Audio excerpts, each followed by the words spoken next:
last year in May, I was attacked by a customer. I went at 8:30 o'clock in the morning. I had a ping to pick someone up, and when I got there, I noticed that it was a young lady with a small child, and she had no car seat. So I asked her if she had a car seat, where she repeated to me, or where she told me that no, it was never a problem with any other Uber drivers. I then explained to her that I wasn't any other Uber driver, and this was my full-time living, so was a big no for me. It was against the law as well. So this woman, she decided that she wanted her money back, and I told her that we did not deal with cash at all. We were money based was on the app. We didn't have anything like that on us, and I told her that I would cancel the ride so that she would get her money back, and if she had a problem, to call Lyft, because they were the ones who had her money. She decided that she was going to go for my wallet, which unfortunately I never had. Usually laying out, I have a Prius, and so it's in the middle of my car right there. And she decided she was going to grab after it, and she jumped through the window, and because my doors were locked, she jumps through the window and she punched me in the face and grabbed my wallet. I tried to fight her back, and I got punched again.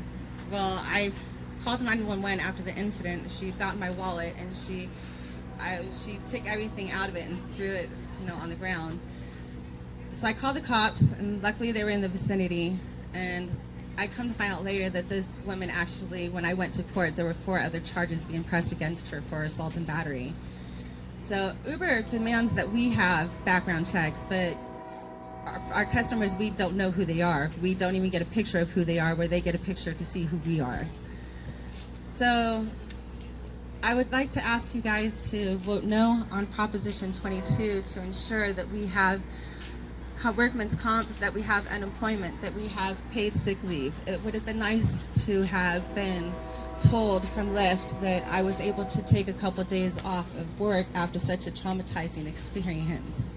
It took me about 3 or 4 days to recover. I didn't want to go out and working and having people seeing my face the way it looked, having to explain and all the questions.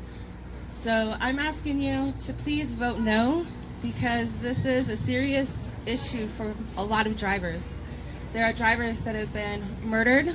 There are drivers that have been raped. There are drivers that have been beaten. I was lucky enough that I was able to come home to my children, and I was lucky enough that I got to escape with just a few bruises on my face. That's my story. I'm sorry. Please vote no on Proposition 22.